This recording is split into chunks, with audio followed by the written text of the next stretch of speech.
Hey guys, on this episode of Farming Ain't Easy, we're doing two pretty cool things. We are harvesting our Proso Millet, and we're talking about friends with benefits. You're going to want to stay tuned for this one.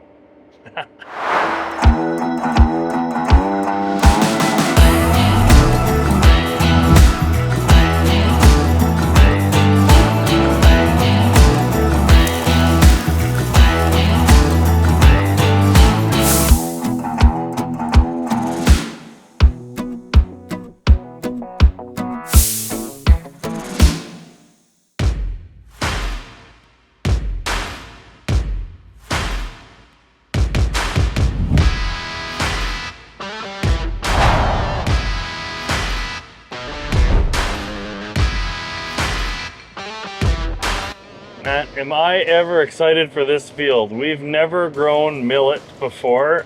This particular field, or variety I should say, is called Proso Millet.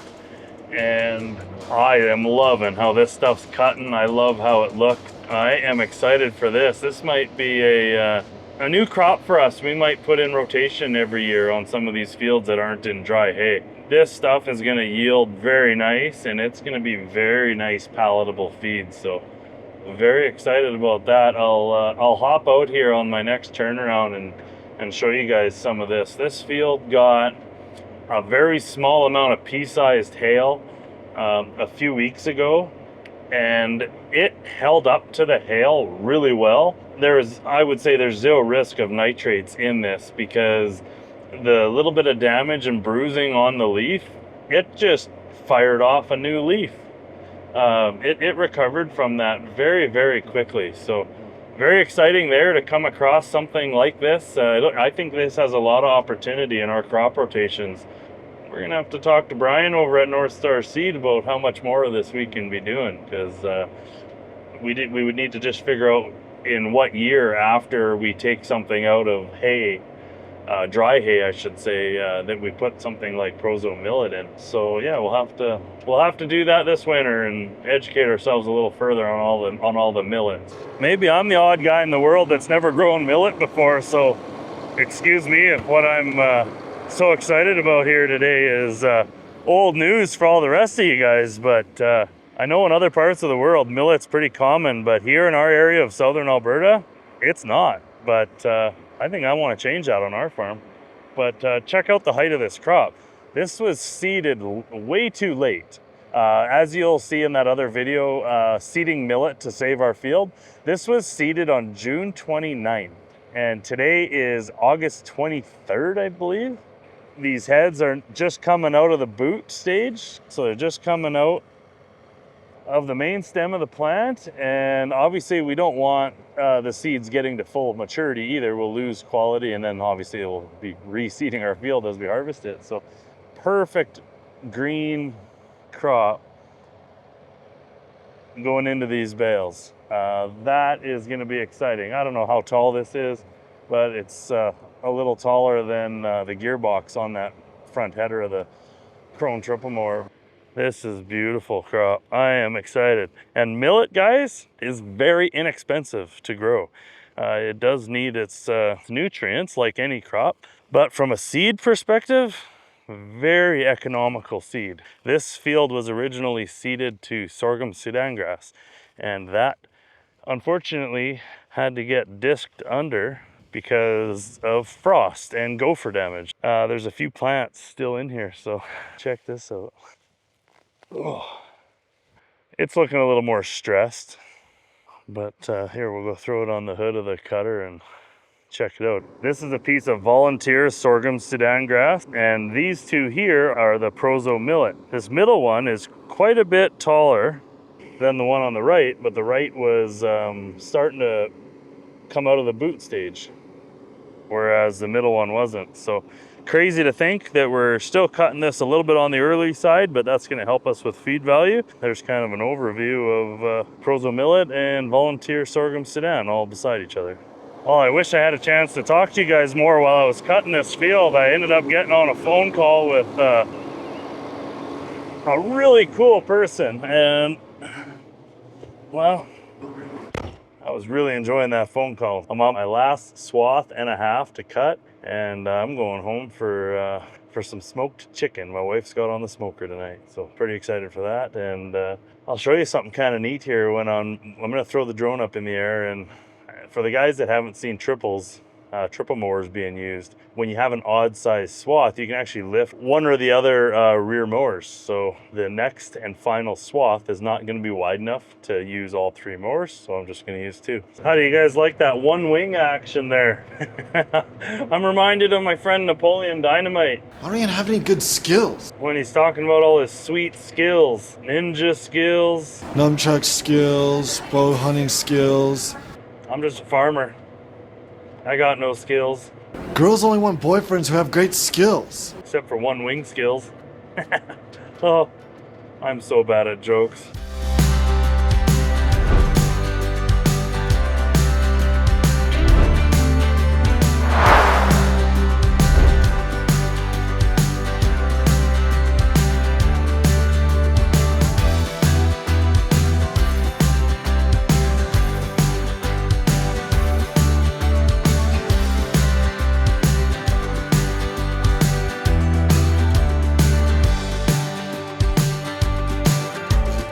We're doing it, Harry. We're really doing it. We're harvesting Proso Millet, and we're talking about friends with benefits. We're pretty excited about this crop. We've never grown millet before. We're putting it up as haylage, and it is going real well. This is a crop we were planning on experimenting with in 2025, but, well, Mother Nature told us we're gonna speed that up by a year, and so that's what we're doing. This stuff, I think, has pretty big potential on our farm. The feed value is going to be amazing. Everything all around tonnage is going to be decent. It's fast growing. It might even do 2 cuts. However, I need to remind myself next year, I need to set the conditioning a little more intensely on our Krone triple mowers. I cut this just 2 days ago. And it's not drying down fast enough. Typically, we're cutting one day and baling 24 hours later with most cereals and other haylage. Because this is obviously straight grass, I need to set that conditioning a little heavier. I have it set right now the same way we had it set for our cereals, like our triticale and barley silage. So obviously I was trying to be real nice on the leaves and heads of those plants, but this stuff being straight grass is quite a bit more durable, and unfortunately I did not have the conditioning set aggressive enough. So let me know how you guys condition this stuff. Is it durable enough to throw a lot of conditioning at it? Because if it is, that's what I'm going to do next year. So that's lesson learned number 3042. We have to bale it here this evening and tonight. We are going to get 1.5 inches of rain, which is awesome. However, this field can't get that much rain on it, so we're hustling, we're baling it a little higher moisture than what we'd like. We're baling it in the high 40s, low 50s, so these swaths are pretty heavy. We don't want to ruin it. These bales are going to be moist. So when it comes to friends with benefits, well, what benefits could friends offer? Well, sometimes you'll find yourself maybe short a tractor, maybe short some manpower around the farm. Well, in such situations, this is what I absolutely love about agriculture and just friendship and camaraderie in general, is sometimes when you need a hand, people step up to the plate. We're down a guy around the farm.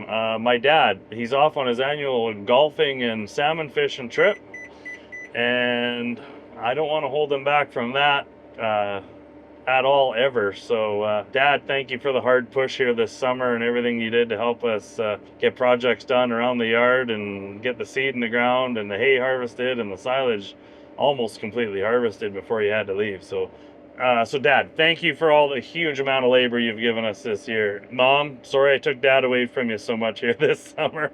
I hope you guys are making up for lost time, getting lots of golfing and fishing in. So anyways, back to friends with benefits. Stu had a family reunion, and Stu's got some first year hay that he's putting up, and obviously we're trying to help each other back and forth as much as we can. So yeah, we've been short a guy here and there in the last few days, and again, this is where I'm going with the friends with benefits. Another good friend of ours, Philip, has volunteered to help, so you're gonna see him here in probably in some footage where we're raking, baling. Yeah, you're gonna start to see maybe Philip in some videos. So thank you, Philip. You stepped up to the plate when you knew we needed a hand, and you've gone over and above. So thank you for your help, and thank you for your tractor. So for the first time ever here on Farming Ain't Easy, you're gonna see a new color tractor. It's a New Holland T6. Then it's about a 155 horse front wheel assist tractor. So he said, you know what, David, I'm going to be helping combine here for a bit, so our tractor's not going to be turning the wheel, so I can help you out with some labor here and there, and I can help you out with the tractor here and there. So that is just impeccable timing. Philip filled the gap.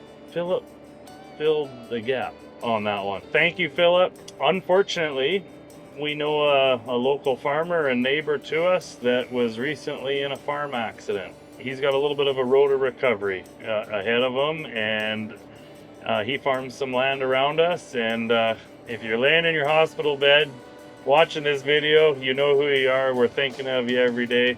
We're wishing you the fastest recovery possible. Another neighbor of ours has a very, very bright young man, young teenage boy. Just due to his age, you know, I like to think with social media, give the kids the option to be on there or not. So we don't really throw the camera in his face, but you know who you are, and we love having you around. Thanks for all the hard work you do around the farm. And but you know, we were friends with this young fella's parents, and he was a pretty young boy when we first met him, and now that he's a teenager, he's got a real good work ethic, and he wants to work on the farm. So he works with us in the background and does a lot of work that needs to be done, and we're super thankful to have you around. So thanks, buddy, for all the work you do. Who else do we got to talk about here? Kyle. If you guys haven't picked up on that yet, Kyle's nickname is Kyle. A little more fun than Kyle. Anyway, you guys see a lot of him on the channel. He's another good friend, really, really good friend. He has a shift work job where he's 4 on and 4 off, and well, we get to be graced with his presence on his 4 days off. So what could you ask for more than just a really good friend, but a good friend that wants to work with you and get his hands dirty. So this video is getting super sentimental. We should get back to farming and stuff, but as much as I'd like to do that, farming's not all about the equipment. It's about the people that run it, and all of the brain power and kind of communal effort to get things done. So as much as this is maybe a little bit corny and sentimental, we're just happy to be helped by all these people in our lives, and we're just thankful that we can be helping back. So yeah, pretty cool relationships.